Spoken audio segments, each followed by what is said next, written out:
Welcome to another episode of Kitchen Sink Photography, the show for people who want to get hands-on with photography but don't want to use a darkroom. In today's episode, I'm going to show you how to change the color of your cyanotypes.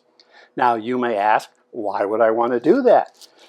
If I didn't want it to be blue, why would I make a cyanotype? Cyan is right there in its name. Well, the reason is that for all of the analog photographic processes, I'd have to say that the cyanotype is the simplest.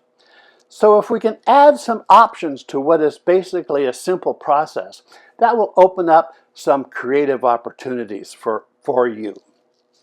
So how does this work? Well, it's a process called toning. And the first step is to bleach the cyanotype in an alkali solution.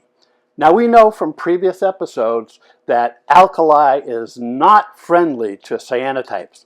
That's why we try to use unbuffered papers and why we put a little bit of lemon juice in our wash water when we develop the cyanotype.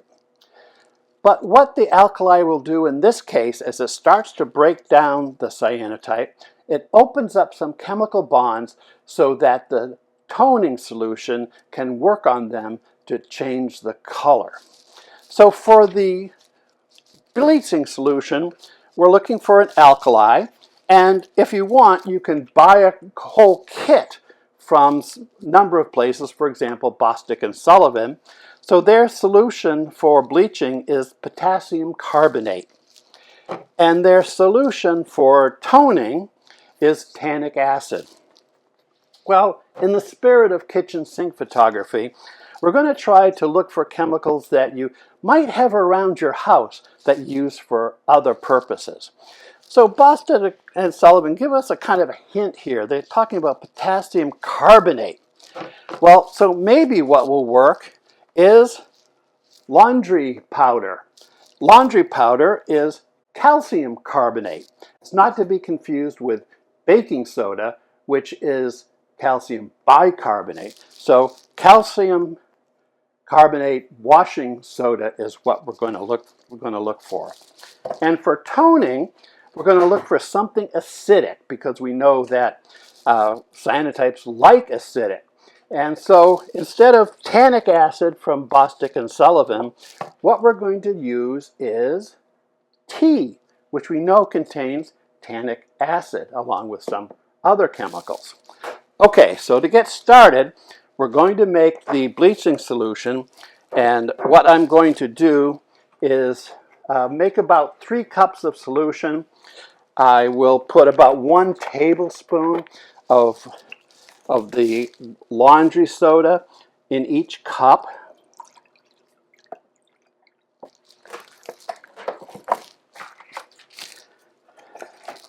So here we go. Give it a good stir. The exact concentration, not all that important. Might take a while to get it to dissolve. Could use warm water to make it a little bit faster. Okay, that's 1 cup.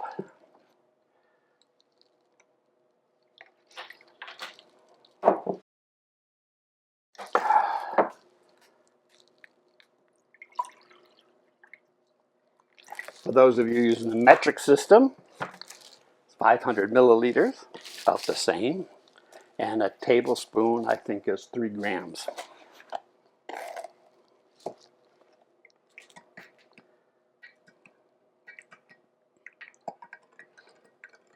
About 15 grams.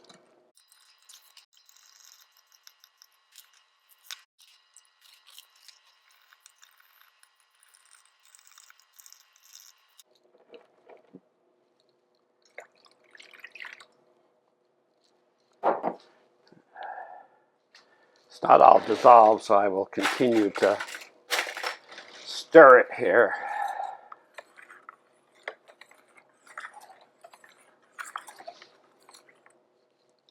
And now add the tea to the toning tray.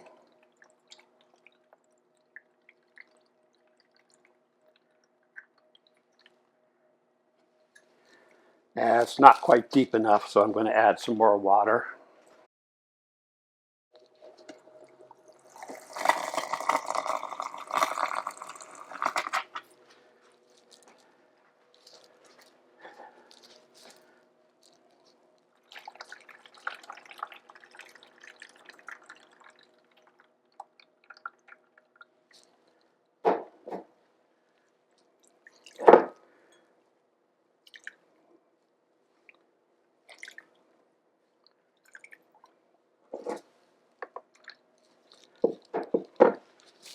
Okay, now we will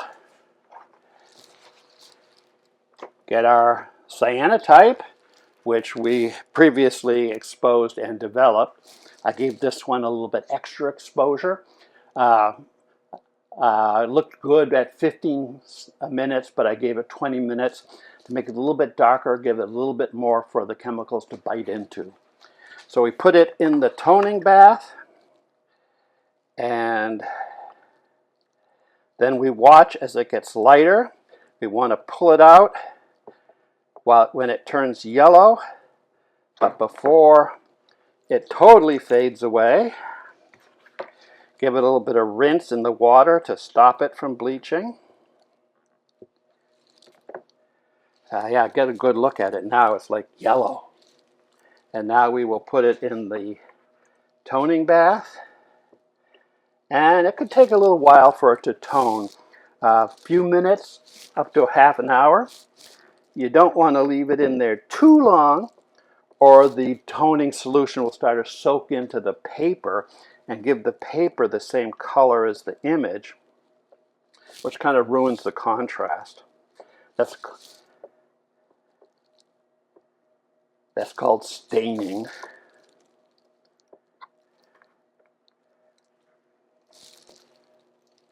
Give it a little bit longer there.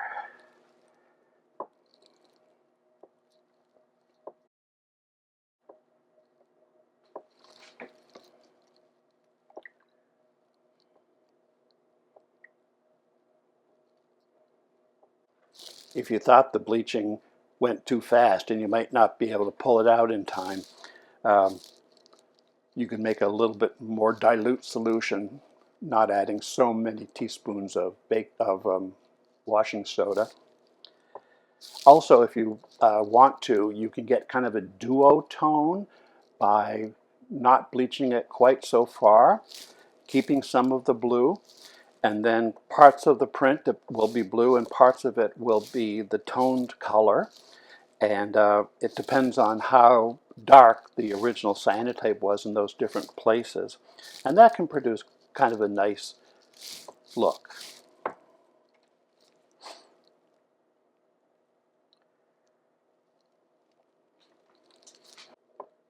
For some reason, I've had better luck with caffeinated tea than decaffeinated tea. That may be just random event. You might have a different experience.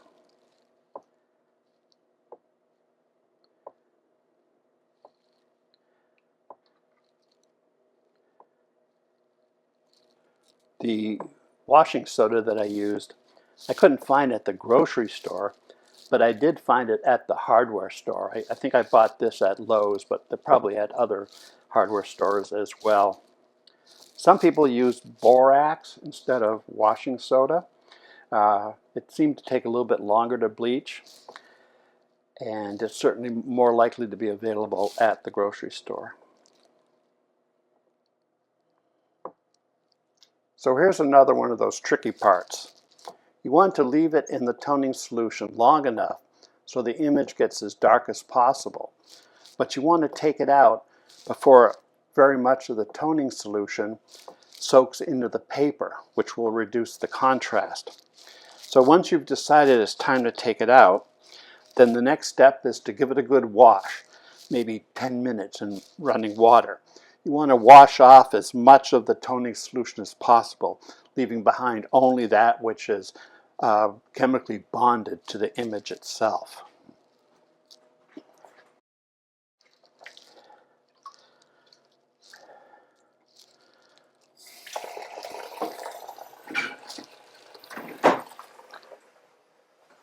Once the tone cyanotype is completely washed, then we will put it out to dry. You can either hang it up or you can put it onto some paper towels. It'll take several hours, maybe overnight, to dry. We'll come back and take a look at it after that has happened.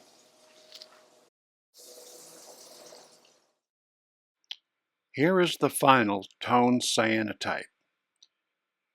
And here is a comparison of the tone cyanotype and the original cyanotype.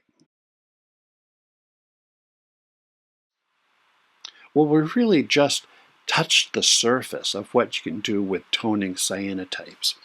There's many different combinations that you can explore. You can try different bleaching solutions, for example, ammonia or trisodium phosphate, or TSP, which you can often pick up at the hardware store. And then for the toning solution, you can make various different kinds of teas. Green tea is very popular, but you can make tea from oak bark and other organic sources. And coffee is another very popular toning solution, each of which will give a different result. I've also found that the process isn't highly reproducible, and so I usually make 3 cyanotype prints essentially identical and then tone each of them and then pick the one I like the best. Now, if you are more careful with your process and timing the different steps and keeping the concentrations constant, maybe you'll find you can get more reproducible results. But I kind of like the serendipity of what will happen. I would also recommend that you use a much lower concentration of the sodium carbonate than the concentration I used in this video. The lower the concentration, the slower the bleaching process. And although you might get bored, it makes it easier for you to pick the time at which you want to pull it out of the bleaching solution to get the results that you want. So I hope you've enjoyed this video and that you continue to experiment with your cyanotypes. And meanwhile, please enjoy some tone cyanotypes from some other artists, which I hope will be an inspiration to you. And meanwhile, stay tuned for the next episode of Kitchen Sink Photography.